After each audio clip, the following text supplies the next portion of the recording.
अजीज़ तलबा और तालबात, Farooq foundation online school के ज़रिए यकसा नसाब के मुताबिक तालीम हासिल करें। अगर हमारी वीडियोस पसंद आएँ तो चैनल को सब्सक्राइब करें और दोस्तों के साथ शेयर करें और बेल आइकन को लाजमी दबाएं ताकि आइंदा आने वाली तालीमी वीडियोस आप हासिल कर सकें। बिस्मिल्लाहिर्रहमानिर्रहीम। अस्सलाम वालेकुम स्टूडेंट्स, कैसे हैं आप सब? उम्मीद है आप सब खैरियत से होंगे। बच्चों, ऑनलाइन स्कूल से आप मुकम्मल तालीम हासिल करके बोर्ड का इम्तिहान बराए जमात नहम और दहम बेहतर तौर पर पास कर सकते हैं। आप अपनी उम्र और तालीम के मुताबिक मज़ीद तालीम हासिल करें। वालिदैन से फ़ोन या कंप्यूटर पर हमारी वीडियोस के ज़रिए तालीम हासिल करने की दरख्वास्त करें। रोज़ाना 1 से 2 घंटे ऑनलाइन पढ़ाई करें और जब आप स्कूल जाएंगे तो आपको मज़ीद किसी मदद की ज़रूरत नहीं होगी। इस तरह पढ़ाई करके अपना वक्त और वालिदैन के अखराजात में बचत कर सकते हैं। ऑनलाइन स्कूल की कोई फ़ीस नहीं है। आप ज़ूम पर भी क्लासेस का फ़ायदा उठा सकेंगे। हर मज़मून की मुकम्मल तालीमी वीडियोस मौजूद हैं। स्टूडेंट्स, मूव करते हैं आज के लेक्चर की तरफ। लास्ट लेक्चर में स्टूडेंट्स हमने अपना यूनिट नंबर 2 जो कि यूज़र इंटरेक्शन से मुतल्लिक था वो कंप्लीट किया था। आज के लेक्चर में हम उस यूनिट की एक कंप्लीट समरी को रिव्यू करेंगे कि हमने इस यूनिट में क्या कॉन्सेप्ट लिए, हमने क्या क्या इस यूनिट के अंदर जो टॉपिक्स थे हमने वो कवर किए। तो आइए स्टार्ट करते हैं। सबसे पहले वो कह रहा है we need a way to provide input and show output while writing programs. हमें एक ऐसे तरीक़ा कार की ज़रूरत होती है जिसके ऊपर चलकर हम इनपुट देते हैं और आउटपुट हमें शो होती है जब हम प्रोग्राम्स लिख रहे होते हैं। Each programming language has its keywords और standard built in function for input output operations. Students, हर प्रोग्रामिंग लैंग्वेज अपने पास ऐसे कीवर्ड्स रखती है या उनके कुछ बिल्ट इन स्टैंडर्ड फंक्शंस होते हैं, यानी पहले से ही बने बनाए जिनकी डेफिनेशन डिफाइन कर दी गई होती है, वो हर प्रोग्रामिंग लैंग्वेज अपने पास रखती है फॉर इनपुट आउटपुट ऑपरेशंस। उसमें पहला है student print F. Print F क्या है? Is a built in function in C programming language. Student, ये एक बिल्ट इन फंक्शन है सी प्रोग्रामिंग लैंग्वेज में। Its name comes from print formatted. हमने ये अच्छी तरह रीड आउट किया था कि इसका जो प्रिंट एफ का नाम है वो निकला है प्रिंट फॉर्मेटेड से। That is use to show the formatted output on screen. जो आपको स्क्रीन पर एक फॉर्मेटेड आउटपुट जो होती है उसको दिखाता है। फॉर्मेटेड आउटपुट क्या होती है? जिस तरह की हम आउटपुट चाहते हैं लिखी हुई, यानी जैसा अंदाज लिखने का, जिस तरह की भी आउटपुट हम चाहते हैं वो आपको स्क्रीन पर नज़र आती है। नेक्स्ट हमने कॉन्सेप्ट लिया था फॉर्मेट स्पेसिफायर्स का कि फॉर्मेट स्पेसिफायर्स क्या होते हैं। Format specifiers are used to specify format of data type during input and output operations. Students, जब इनपुट और आउटपुट ऑपरेशंस हो रहे होते हैं तो हम इसको उस वक्त इस्तेमाल करते हैं जब हमें डाटा टाइप की जो फॉर्मेशन है उसको दिखाना होता है कि किस टाइप का डाटा हम शो करवा रहे हैं। तो हर डाटा टाइप के लिए हम अलग फॉर्मेट स्पेसिफायर यूज़ करते हैं और इसके साथ format specifier is always preceded by a percentage sign. हमने अच्छी तरह देखा था कि जो इंटीजर डाटा टाइप था उसके लिए हम परसेंटेज डी का फॉर्मेट स्पेसिफायर यूज़ करते थे, जब फ्लोटिंग टाइप के लिए हम परसेंटेज एफ का यूज़ करते थे और करैक्टर टाइप के लिए हम परसेंटेज सी को यूज़ करते थे as a format specifier. Next है स्टूडेंट हमारे पास scan F. Scan F is a built in function in C program language that takes input from user into the variables. अब प्रिंट एफ फंक्शन हमने जब पढ़ा था वो आउटपुट के लिए था। अब अगर हमें यूज़र से कोई इनपुट चाहिए तो इनपुट लेने के लिए हम स्कैन एफ फंक्शन यूज़ करते हैं जो कि बिल्ट इन फंक्शन है। और ये किस लिए यूज़ होता है? That takes input from user into the variable. User से इनपुट लेकर वो किसको असाइन करता है, वेरिएबल्स को। नेक्स्ट हमारे पास students get C H, get character function is use to read a character from user. Yes, user से अगर कोई करेक्टर रीड करने के लिए ये फंक्शन हम यूज करते हैं। This function accepts characters only. Students, इस फंक्शन में सिर्फ और सिर्फ करेक्टर्स एक्सेप्ट होते हैं। स्कैन एफ के फंक्शन वो भी बिल्ट इन फंक्शन है, वो भी as a input function use होता है। उसके अंदर हम इनपुट इंटीजर भी ले सकते हैं, फ्लोट भी ले सकते हैं, करेक्टर भी ले सकते हैं। जबकि गेट सी एच फंक्शन जो है वो सिर्फ और सिर्फ यूजर से करेक्टर को रीड आउट करता है। This function accepts characters only. The character entered by user does not gate displayed on screen. यानी ये इनपुट जो है, जो करेक्टर टाइप होती है, करेक्टर्स में ली जाती है, ये आपको स्क्रीन पर नजर नहीं आती। स्टेटमेंट टर्मिनेटर क्या है student? Is identifier for compiler which identifies end of a statement. यानी आपने जब स्टेटमेंट एंड करनी होती है तो उसके लिए स्टेटमेंट टर्मिनेटर का यूज करते हैं, और ये बतौर आइडेंटिफायर काम करता है कंपाइलर के लिए। कंपाइलर इस आइडेंटिफायर को यानी स्टेटमेंट टर्मिनेटर को देखकर समझ जाता है कि यहाँ पर स्टेटमेंट एंड हो गई है। Semicolon is used as a statement terminator. हम सेमीकोलन को अपने प्रोग्राम में कोई भी स्टेटमेंट एंड करने के लिए यूज करते हैं। नेक्स्ट हमारे पास definition, escape sequence. Escape sequence forces print F to escape from its normal behaviour. यानी एस्केप सीक्वेंस अगर आपने अपनी आउटपुट एक डिफरेंट तरीके से शो करवानी हो तो ये प्रिंट एफ के फंक्शन को फोर्स करती है, इस काबिल बनाती है कि वो अपने नॉर्मल बिहेवियर से हटकर एक अलग आउटपुट शो कराए। It is the combination of escape character backslash and a character associated with special functionality. यानी पहले हम बैकस्लैश को एज ए एस्केप करेक्टर लगाएंगे और उसके बाद एक ऐसा करेक्टर लगाएंगे जिसकी कोई खास फंक्शनैलिटी होगी, character associated with special functionality. उसमें हमने यूनिट के अंदर दो ऐसे करेक्टर पढ़े थे, उनकी फंक्शनैलिटी पढ़ी थी। उसमें फर्स्ट वन था backslash N.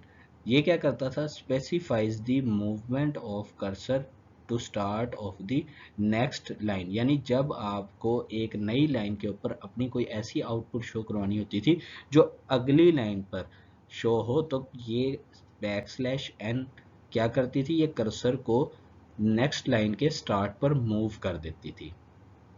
This escape sequence is used to display the output on multiple lines. अगर आपको अपनी आउटपुट मल्टीपल लाइंस पर दिखानी है, यानी को आपका ऐसा मटेरियल है जो मुख्तलिफ लाइनों पर लिखा हुआ नजर आए, तो आप इस एस्केप सीक्वेंस का इस्तेमाल करते थे, जो कि बैकस्लैश एन जिसका नाम है। अगला एस्केप सीक्वेंस हमने स्टूडेंट सिर्फ पढ़ा था backslash t, to specifies the movement of cursor to the next tab stop horizontally. यानी अगर आपको एक स्पेस से ज़्यादा की आपको मूवमेंट कर्सर की शो करवानी होती थी तो आप ब्लैक स्लैश टी यानी बैक स्लैश टैब का इस्तेमाल आप करते थे। अब आगे वो बता रहा है a tab stop is collection of 8 spaces. यानी एकदम अगर आपको कर्सर को 8 स्पेसिस आगे मूव करना है, अपना कोई ऐसा मटेरियल लिखा हुआ दिखाना है जिसके दरमियान 8 स्पेसिस का वक्फा आए, तो आप बैक स्लैश टी का एस्केप सीक्वेंस यूज करते थे। नेक्स्ट है स्टूडेंट हमारे पास बेसिक ऑपरेटर्स क्या होते हैं। बेसिक ऑपरेटर्स में हमने पढ़ा था, उसमें अरिथमेटिक ऑपरेटर्स हैं, असाइनमेंट ऑपरेटर, रिलेशनल ऑपरेटर्स और लास्ट में लॉजिकल ऑपरेटर्स। अब फर्स्ट वन के अरिथमेटिक ऑपरेटर्स क्या होते हैं। Arithmetic operators are used to perform arithmetic operations. ये किस लिए यूज होते हैं, अरिथमेटिक ऑपरेशंस परफॉर्म करने के लिए होते हैं। किसके ऊपर, डाटा पर। किस लिए, टू एवेल्युएट अरिथमेटिक फंक्शन। जब भी हमने कोई ऐसा फंक्शन अरिथमेटिकली जिसको परफॉर्म करना होता था तो हम अरिथमेटिक ऑपरेटर्स यूज करते थे। उसके अंदर हमने अच्छी तरह डिटेल से पढ़ा था कि अरिथमेटिक ऑपरेटर्स में हमारे पास एडिशन प्लस का साइन है, सब्ट्रैक्शन माइनस का है, मल्टीप्लिकेशन के लिए स्टैरिक यूज़ करते हैं, फिर फॉरवर्ड स्लैश है जो कि डिवीजन के ऊपर यूज़ होता है, और फिर परसेंटेज का सिंबल आपको नज़र आ रहा है यहाँ पर जो कि मॉडुलस के लिए यूज़ होता है। अब मॉडुलस ऑपरेटर क्या होता है? Is also a binary operator, ये एक बाइनरी ऑपरेटर है which performs division on left operand to the right operand and returns the remainder. ये रिमाइंडर को जो है वो रिटर्न करता है वैल्यू आफ्टर डिवीजन, डिवीजन के बाद। Modulus operator works on integer data types. ये आपने एमसीक्यूज के लिहाज से ये बात याद रखनी है कि मॉडुलस ऑपरेटर जो है वो इंटीजर डाटा टाइप के ऊपर काम करता है। फिर हमने स्टूडेंट पढ़ा था रिलेशनल ऑपरेटर्स क्या होते हैं। Compare two values to determine the relationship between values, यानी अगर दो वैल्यूज़ के दरमियान कौन सा ताल्लुक है, उनका आपस में रिलेशनशिप क्या है, तो हम उसके लिए रिलेशनल ऑपरेटर के बारे में पढ़ते थे। उसके अंदर हमने पढ़ा था less than, greater than, is equal to, जिसके लिए हम डबल साइन यूज़ करते हैं इज़ इक्वल टू के लिए, नॉट इक्वल टू के लिए हम जो है वो ये वाला साइन यूज़ करते हैं। तो हमने ये दो वैल्यूज़ के दरमियान आपस में कंपैरिजन करना हो तो हम उसके लिए रिलेशनल ऑपरेटर्स का इस्तेमाल करते हैं। लॉजिकल ऑपरेटर्स क्या हैं? Performs operation on Boolean expression, ये हमेशा किसके ऊपर ऑपरेशंस करते हैं? बूलियन एक्सप्रेशन से, और रिजल्ट क्या देते हैं? And returns a boolean value as a result. ये भी आपने एमसीक्यूज के लिहाज से आपने ये क्वेश्चन याद रखना है कि लॉजिकल ऑपरेटर जो हैं वो ऑपरेशन हमेशा बूलियन एक्सप्रेशंस के ऊपर करते हैं। लॉजिकल ऑपरेटर के अंदर हमने लॉजिकल एंड ऑपरेटर पढ़ा था, लॉजिकल और ऑपरेटर को पढ़ा था, और नॉट ऑपरेटर को हमने रीड आउट किया था। लॉजिकल एंड ऑपरेटर स्टूडेंट्स क्या करता था? Returns true when the result of expression on both sides is true, यानी अगर आपके दोनों ऑपरेंड ट्रू आंसर दे रहे हैं तब आपका logical and operator final result भी ट्रू ही देगा। जबकि लॉजिकल और ऑपरेटर क्या करता था कि अगर दो ऑपरेंड में से आपका एक ऑपरेंड या एक एक्सप्रेशन भी आपकी ठीक है तो वो फाइनल आंसर ट्रू दे देता था। यहाँ पर हम देख रहे हैं returns true when either of the two expressions is true, यानी अगर दो में से कोई एक भी एक्सप्रेशन आपकी ट्रू है तो वो फाइनल रिजल्ट ट्रू दे देता था। नॉट ऑपरेटर क्या करता है? Returns true if the expression is false and vice versa, यानी ये रिवर्स में आपके आंसर को देता है। अगर आपका वैल्यू फॉल्स है, आपकी वैल्यू फॉल्स शो हो रही है तो ये आंसर में आपको ट्रू शो करेगी, उसको रिवर्स कर देगी। Short circuiting is to deduce the result of an operation without computing the whole expression। Short circuiting क्या है कि आप एक रिजल्ट को डिड्यूस कर देते हैं without computing the whole expression, आप पूरी एक्सप्रेशन को नहीं देखते। जैसे शॉर्ट सर्किटिंग में अगर हम देखें, फॉर एग्जांपल हम बात करते हैं एंड ऑपरेटर की, तो आप दोनों एक्सप्रेशन में से एक एक्सप्रेशन को अगर पहले चेक कर लें कि वो ठीक है तो आप अपना रिजल्ट सेकंड एक्सप्रेशन की तरफ लेकर जाते हैं। फॉर एग्जांपल अगर एंड ऑपरेशन में आपकी फर्स्ट एक्सप्रेशन ही गलत शो हो रही है, जैसे 3 इज ग्रेटर देन 4, अब ये एक्सप्रेशन में लिखी हुई है तो आप शॉर्ट सर्किटिंग करते हुए इस पहली एक्सप्रेशन को ही जज कर सकते हैं कि यहाँ पर आपके पास एक एक्सप्रेशन पहले ही गलत है, तो आप बाकी होल एक्सप्रेशन को चेक नहीं करते। आप देखते हैं कि इसके दरमियान एंड का ऑपरेशन अगर यूज़ हुआ है तो आप उसको फिर कट ऑफ कर देते हैं कि आप सेकंड एक्सप्रेशन की तरफ मूव नहीं करते। अगर सेकंड एक्सप्रेशन लिखा है कि 5 इज़ ग्रेटर देन 3 तो आपको इस तरफ आने की ज़रूरत ही नहीं है। आप देखते हैं कि फर्स्ट एक्सप्रेशन ही रॉन्ग लिखी हुई है तो फिर आप इसको नहीं करते। There are 3 types of operators students, 3 type के ऑपरेटर्स होते हैं। First one unary, binary and ternary. और इनको ज़रूरत किन चीज़ों की होती है? रिक्वायर यूनरी को 1, बाइनरी को 2 और टर्नरी को 3 ऑपरेंड्स की ज़रूरत होती है to perform the operations. Unary operator को किस 1 की ज़रूरत होगी, इसके अंदर ओनली 1 ऑपरेंड होगा। बाइनरी में 2 ऑपरेंड्स होंगे। अब बाइनरी में हमारे पास लॉजिकल ऑपरेटर और रिलेशनल ऑपरेटर हमारे पास क्या होते हैं? बाइनरी ऑपरेटर्स आ जाते हैं। प्रेसिडेंस क्या है students? Precedence tells which operation should be performed first, कि पहले कौन सा ऑपरेशन परफॉर्म करना है। स्टूडेंट एक ऐसी एक्सप्रेशन है हमारे पास जिसके अंदर लिखा हुआ है 3 + 4 multiply by 5 divided by 6 minus bracket start 3 + 4। एक ऐसी एक्सप्रेशन है हमारे पास जिसके अंदर ब्रैकेट भी है, डिवीजन भी है हमारे पास, और हमारे पास मल्टीप्लिकेशन भी है, एडिशन भी है। अगर इस तरह की कोई एक्सप्रेशन हमारे पास आ जाती है तो प्रोग्राम ये चेक करता है कि हम पहले कौन से ऑपरेशन को पहले परफॉर्म करेंगे। क्या हम 3 और 4 को आपस में ऐड करेंगे, या 4 और 5 को हम पहले मल्टीप्लाई करेंगे, या 5 और 6 को आपस में डिवीजन करेंगे। तो इसके लिए हम यूज़ करते हैं, कॉन्सेप्ट है हमारे पास प्रेसिडेंस का। Operators with higher precedence are evaluated first. वो ऑपरेटर जिनकी प्रेसिडेंस हाई है स्टूडेंट्स, वो सबसे पहले परफॉर्म होगा। यानी सबसे पहले आपकी ये ब्रैकेट सॉल्व आउट होंगी, उसके बाद आपकी डिवीजन होगी, फिर आपकी मल्टीप्लिकेशन, फिर एडिशन, और लास्ट में फिर आपकी सब्ट्रैक्शन होगी। And the ones with lowest precedence are evaluated last. जिसकी सबसे कम अहमियत होगी वो सबसे लास्ट में परफॉर्म होगा। ये हमने रीड आउट किया था अपने लास्ट टॉपिक में भी कि प्रेसिडेंस ऑपरेटर्स, और इसके बारे में हमने एग्जांपल भी की थी। उम्मीद है कि आपको लास्ट लेक्चर में ये बात समझ आ गई होगी। आज हमने इस यूनिट का एक ओवरव्यू लिया है, तो अब मूव करते हैं हम अपनी एक्सरसाइज की तरफ। एक्सरसाइज में स्टूडेंट्स हमारा क्वेश्चन नंबर 1 आपके सामने इस वक्त नज़र आ रहा है आपको, जो कि MCQ से रिलेटेड है। तो आइए सॉल्व आउट करते हैं हम इसको। Print f is use to print dash type of data, कि इनमें से कौन सी टाइप का डाटा ऐसा है जिसको प्रिंट करने के लिए हम प्रिंट एफ का इस्तेमाल करते हैं।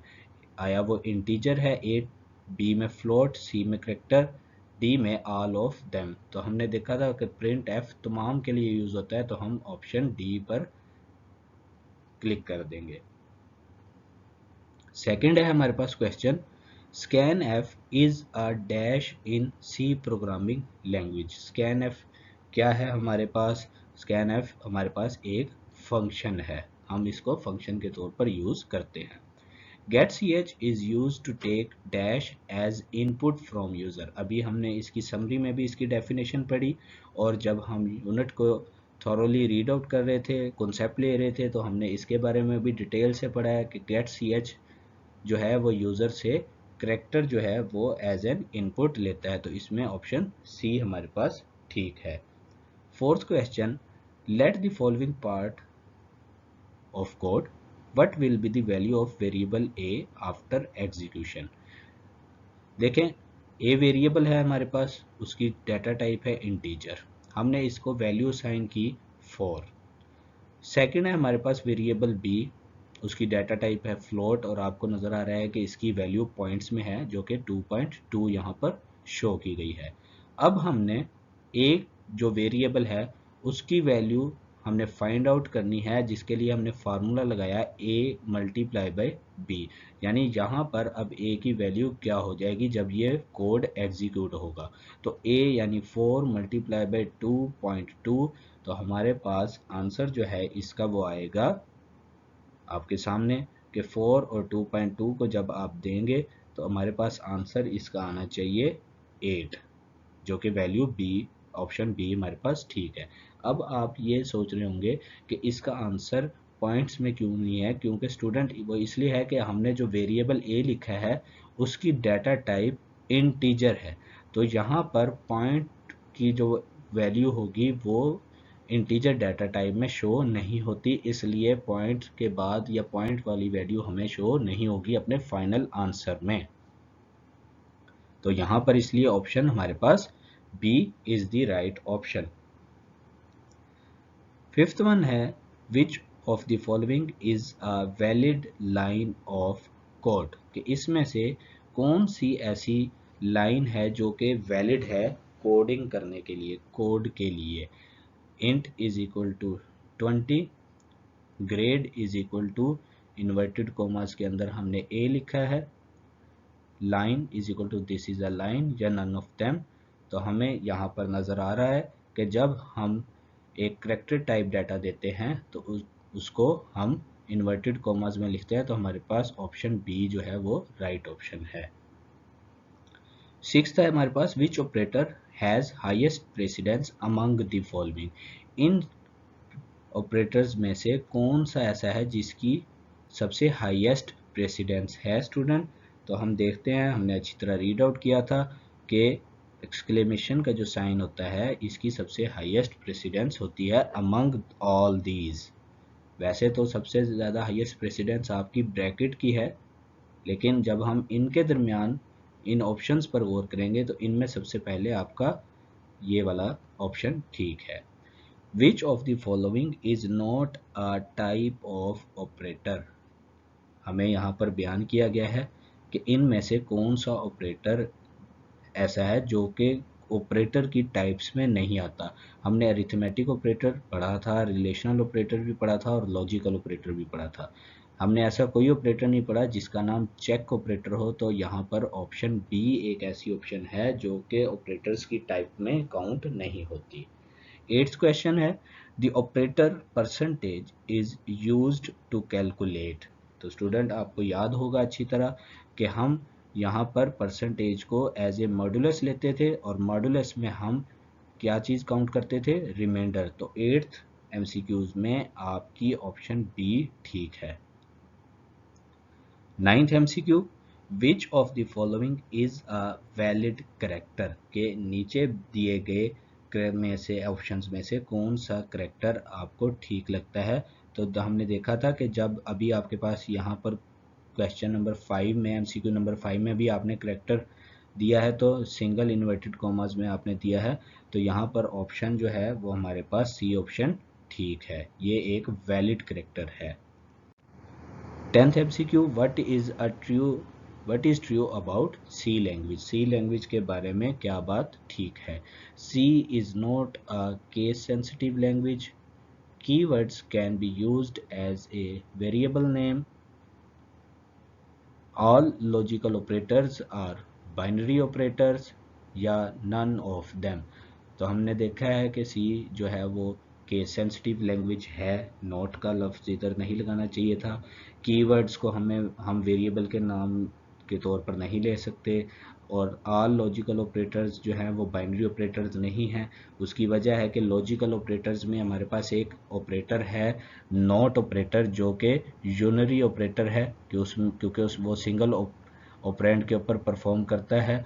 तो हम यहाँ पर देख रहे हैं कि इसमें से कोई भी ऑप्शन ठीक नहीं है, तो हम ऑप्शन नंबर डी पर सर्कल या टिक कर देंगे। तो स्टूडेंट्स ये थे आपके एमसीक्यूज। क्वेश्चन नंबर 2 की तरफ मूव करते हैं जो कि है ट्रू और false. Maximum value that can be stored by an integer is 32,000, ये हमारे पास फॉल्स है।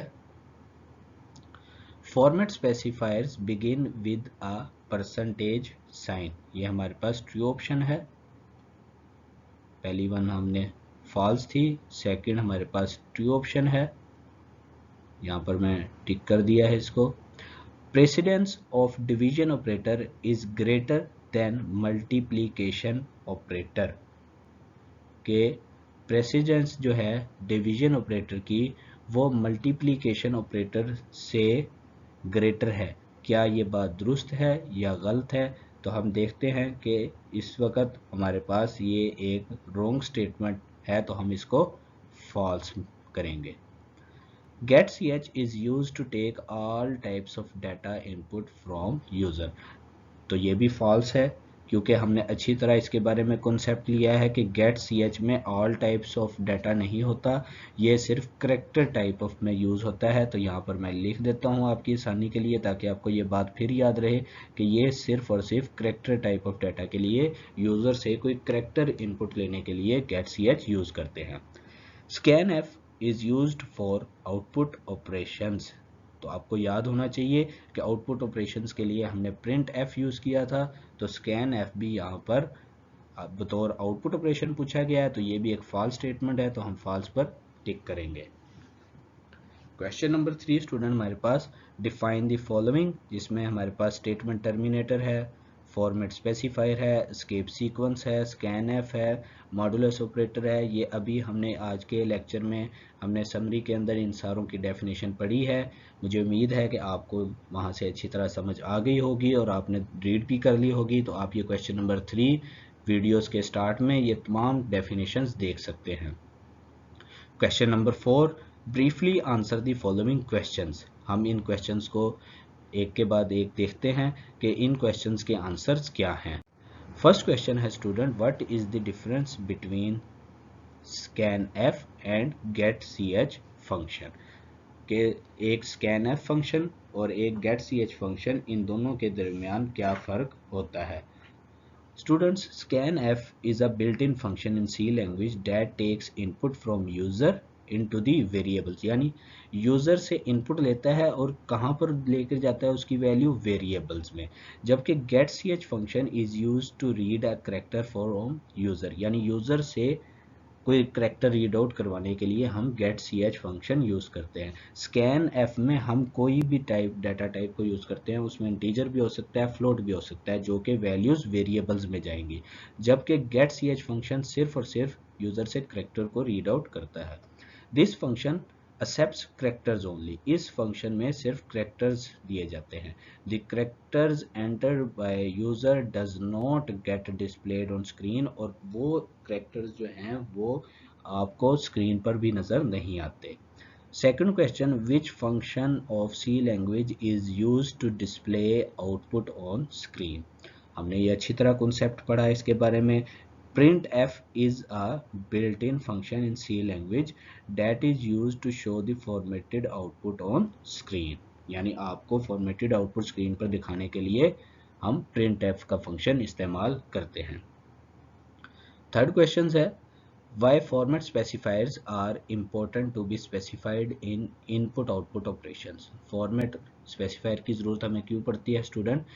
if we want to display the value of variable, अगर वेरिएबल की आपने वैल्यू शो करवानी हो, डिस्प्ले करानी हो, we need to specify the format of data that we want to display. कि हमें फिर उस डाटा का फॉर्मेट स्पेसिफाई करने की ज़रूरत होती है। इस मकसद के लिए हम फॉर्मेट स्पेसिफायर का इस्तेमाल करते हैं। जैसे अगर आपने integer type of data show कराना है अपने वेरिएबल में, तो आप %d का यूज़ करेंगे। अगर आपने कोई वैल्यू जो कि पॉइंट्स में है वो आपने वेरिएबल को असाइन करनी है, तो आप %f का इस्तेमाल करेंगे। और अगर आपने कोई करेक्टर की वैल्यू असाइन करानी है वेरिएबल में, तो आप %c का इस्तेमाल करेंगे। नेक्स्ट क्वेश्चन है हमारे पास कि एस्केप सीक्वेंस क्या होते हैं और हमें उनकी क्यों ज़रूरत होती है। Escape sequences are used in printf function inside the end, यानी इन साइड दी इन्वर्टेड, ये इस तरह डबल कोट्स के अंदर हम एस्केप सीक्वेंस को यूज़ करते हैं। और आपको अच्छी तरह याद होगा कि एस्केप करेक्टर उसके लिए हमने पढ़ा था backslash. We need them as they force printf to change its normal behavior of showing output। यानी आप printf में एक आउटपुट जो शो कर रहे हैं उसको नॉर्मल से हट कर अगर आपने शो करवाना है, तो आप उसके लिए स्केप सीक्वेंस यूज़ करते हैं और इनको हमेशा इन्वर्टेड डबल कोट्स में लिखते हैं। जैसे बैकस्लैश के बाद अगर आप n लिखते थे डबल कोट्स के अंदर, तो आप एक अगली लाइन में चले जाते थे। यानी अगर आपने मल्टीपल लाइंस में आउटपुट शो करवानी है प्रिंट एफ के फंक्शन को यूज़ करते हुए, तो आप बैकस्लैश n का यूज़ करते थे। और अगर आपने एक ही लाइन में स्पेसिस देने के बाद अपनी आउटपुट शो करवानी है, तो आप पहले ऐसे डबल कोट्स लगाते थे, बैकस्लैश और उसके बाद टी यानी टैब का स्केप सीक्वेंस यूज करते थे, तो आप 8 स्पेसिस के बाद आपकी आउटपुट नजर आती थी। Which operators are used for arithmetic operations, कौन से ऐसे ऑपरेटर्स हैं जो अरिथमेटिक ऑपरेशंस में यूज होते हैं? Following are the operators used in arithmetic operators on data, ये नीचे बयान किए गए हैं। डिवीजन है, मल्टीप्लिकेशन, एडिशन, सब्ट्रैक्शन और मॉडुलस। नेक्स्ट क्वेश्चन है कि रिलेशनल ऑपरेटर्स क्या होते हैं? Relational operators compare two values, ये टू वैल्यूज को आपस में कंपेयरिंग के लिए यूज होते हैं, उनका कंपैरिजन करते हैं। किस लिए करते हैं? To determine the relation between values के, वैल्यूज की आपस में रिलेशनशिप क्या है। एग्जाम्पल है जैसे 5 इज लेस देन 7, इसको हम इसकी डिस्क्रिप्शन ऐसे करते हैं और बाद में इसका रिजल्ट जो है वो ट्रू या फॉल्स की शक्ल में आता है। लॉजिकल ऑपरेटर्स क्या हैं? Logical operators perform operations on boolean expressions, ये हमेशा अपने ऑपरेशंस किस पर परफॉर्म करते हैं? बूलियन एक्सप्रेशंस पर। And produce a boolean expression as a result, और रिजल्ट के तौर पर भी एक बूलियन एक्सप्रेशन ही शो कराते हैं। आपके सामने यहाँ पर एक एग्जांपल है, 3 is less than 4 and 7 is greater than 8। अब आपको यहाँ पर एक कॉन्सेप्ट याद आ जाना चाहिए जो कि शॉर्ट सर्किटिंग के बारे में था। तो हम यहाँ पर देखते हैं कि 3 इज लेस देन 4 ऑप्शन जो है वो राइट है, एंड 7 इज ग्रेटर देन 8। अगर हम एक ही एक्सप्रेशन को इनमें से काउंट कर लें तो एंड ऑपरेशन के दौरान हम देखते हैं कि दोनों एक्सप्रेशन ठीक होनी चाहिए, हमारे दोनों ही एक्सप्रेशन का दुरुस्त होना ज़रूरी है एंड ऑपरेशन के दौरान, तो फिर इसका आंसर आपको नज़र आ रहा है कि फॉल्स आएगा। What is the difference between unary operators and binary operators? Unary operators are applied over one operand. ये हमेशा वन ऑपरेंड के ऊपर काम करते हैं, जैसे कि लॉजिकल नॉट ऑपरेटर है, इसके अंदर सिर्फ एक ही ऑपरेंड होता है। Binary operators require two operands to perform the operations. All the arithmetic operators and relational operators are binary operators. इससे रिलेटेड हमने एक MCQ भी देखा था जिसके अंदर वो पूछ रहा था कि क्या लॉजिकल ऑपरेटर जो है वो बाइनरी ऑपरेटर है। तो लॉजिकल ऑपरेटर को हम बाइनरी ऑपरेटर नहीं कह सकते, क्योंकि लॉजिकल ऑपरेटर में एक ऑपरेटर ऐसा है जिसको हम नॉट ऑपरेटर कहते हैं, वो वन ऑपरेंड के ऊपर काम करता है। क्वेश्चन नंबर 9 है student, what is the difference between equal to operator and assignment operator? Single आपको याद होगा कि single equal sign assignment operator के यूज होता है और double equal sign equal to के लिए। Double equal sign operator is used to check for equality of two expressions. दो एक्सप्रेशंस के दरमियान अगर आपने इक्वालिटी चेक करनी हो तो आप डबल साइंस का इस्तेमाल करते हैं, whereas single equal sign operator assigns the result of expression on right side to the variable on left side. यानी एक वेरिएबल है ए, आपने इसके अंदर कोई वैल्यू लेकर आनी है जो कि वैल्यू है 5, तो आप सिंगल असाइनमेंट ऑपरेटर का यूज करते हैं कि राइट साइड वाली वैल्यू यानी 5 आप असाइन करोगे लेफ्ट साइड वाले वेरिएबल में। और अगर आपने दो रकमों को आपने बराबर शो कराना हो तो आप फिर ऐसे इसको डबल इक्वल साइन लगाकर शो करवाते हैं। लास्ट क्वेश्चन है स्टूडेंट हमारे पास, question number 10, what is meant by precedence of operators? कि प्रेसिडेंस ऑफ ऑपरेटर्स से क्या मुराद है? Precedence tells which operation should be perform first, कि आपने सबसे पहले कौन सा ऑपरेशन करना है। ब्रैकेट वाला आपको दिखाया गया है कि यहाँ पर ये ऑपरेटर जो नज़र आ रहा है आपको, has the highest precedence in C language, यानी आप सबसे पहले एक एक्सप्रेशन है उसके अंदर अगर आप ब्रैकेट है तो आप सबसे पहले ब्रैकेट को सॉल्व आउट करेंगे। स्टूडेंट हमारे पास हमने आज एक्सरसाइज के क्वेश्चन नंबर 4 तक कंप्लीट आउट किए हैं। क्वेश्चन नंबर 5 और क्वेश्चन नंबर 6 जो है वो हमारे प्रोग्रामिंग से, कोडिंग से रिलेटेड हैं। हम इंशाल्लाह वो आने वाले लेक्चर्स में उसको भी प्रैक्टिकली सॉल्व आउट करके देखेंगे और हम आपके सामने कोडिंग भी करके देखेंगे अपने कंपाइलर के अंदर, जो हम IDE यानी इंटीग्रेटेड डेवलपमेंट इन्वायरमेंट जो यूज़ करेंगे उसके अंदर हम प्रैक्टिकली उसको सॉल्व आउट करके देखेंगे। आज हमने समरी सबसे पहले रीड आउट की पूरे यूनिट की, उसके बाद हमने एमसीक्यूज़ किए, ट्रू फॉल्स किए और ये 10 क्वेश्चंस थे जिनका हमने ब्रीफली जिनको आंसर किया। उम्मीद है कि आपको आज के लेक्चर की अच्छी तरह समझ आ गई होगी। नेक्स्ट लेक्चर तक के लिए अपना ख्याल रखिएगा। अल्लाह हाफिज़।